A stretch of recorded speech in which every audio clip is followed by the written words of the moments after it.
Hi, this is going to be an update mostly for those who have not read my latest blog entry. Um, so basically what I wrote in that blog is that in March 2013, which was 4 years after I thought that I had beaten Lyme, I got knocked out by a completely overwhelming and crushing fatigue. That was March 2013, so pretty much a year and a half ago. And it was really devastating. It was like being alive but being dead at the same time. Like I could breathe and I was alive, my heart was beating, but I was so tired that I could not function. I couldn't do anything. I had to cancel all my responsibilities, and even the simplest tasks like going to get groceries or going to get water just cost me really an overwhelming amount of preparations and time and gathering my strength and energy.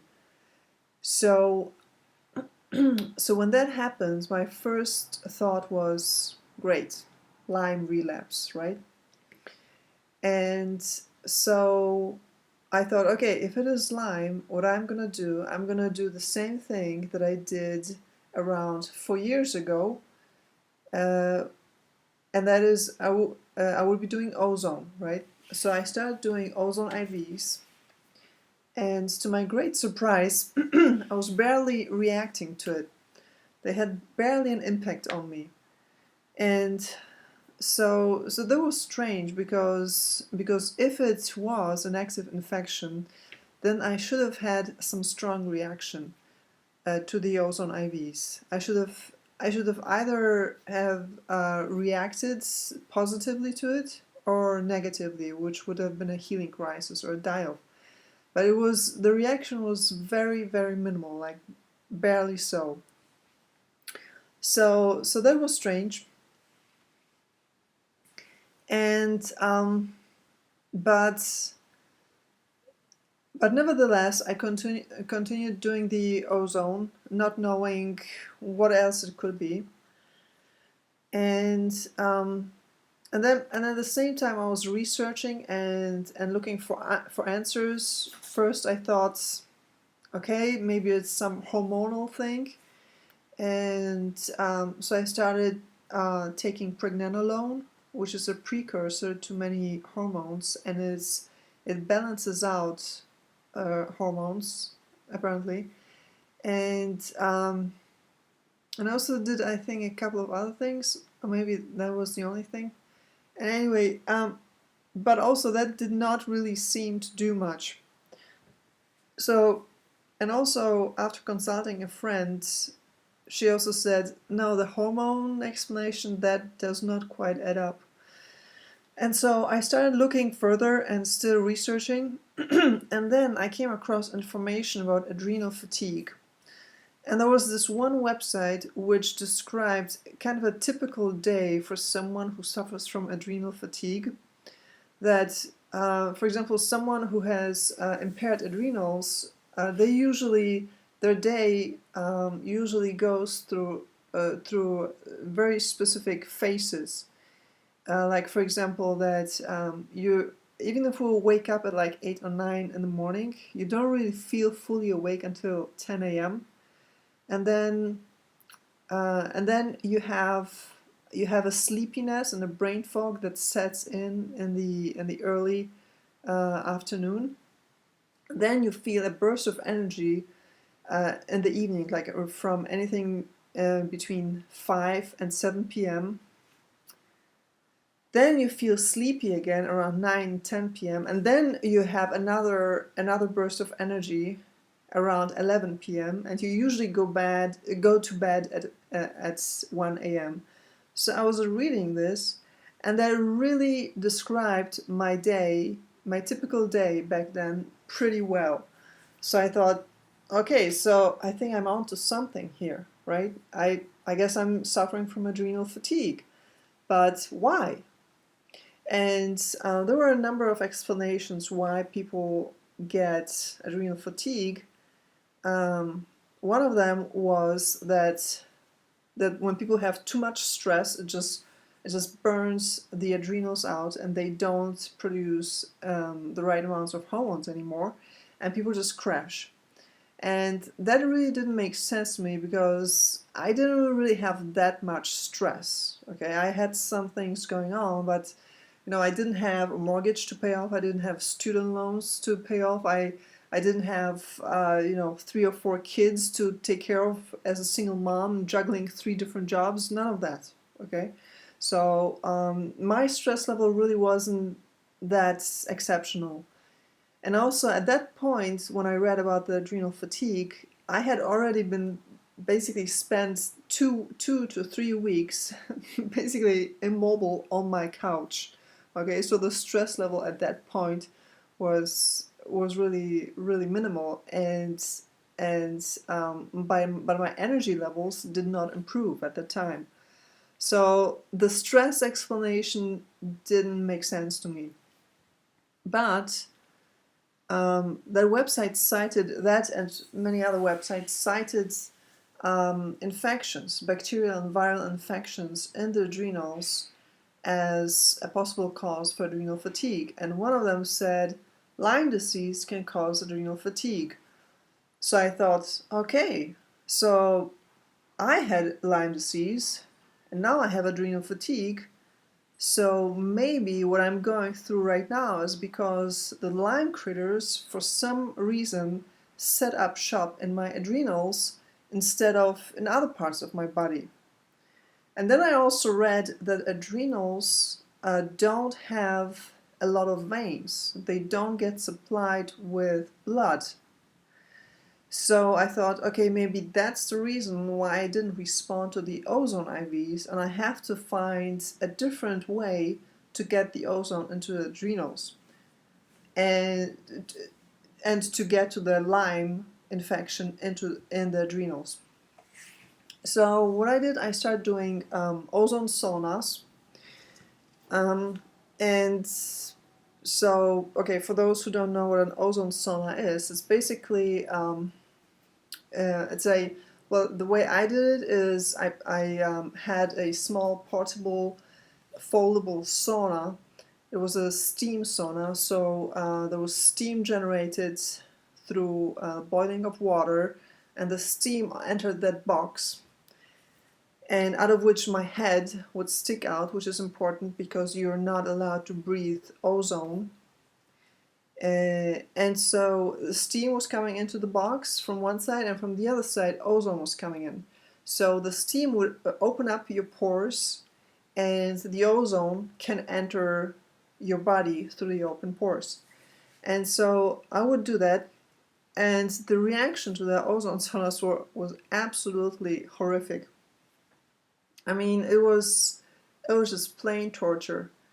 I would sit in the sauna and I would feel a pain here in my upper abdomen. My legs would jump up and down. I couldn't sit still. My heart would be pounding and racing like crazy. I would be breathing really hard and labored.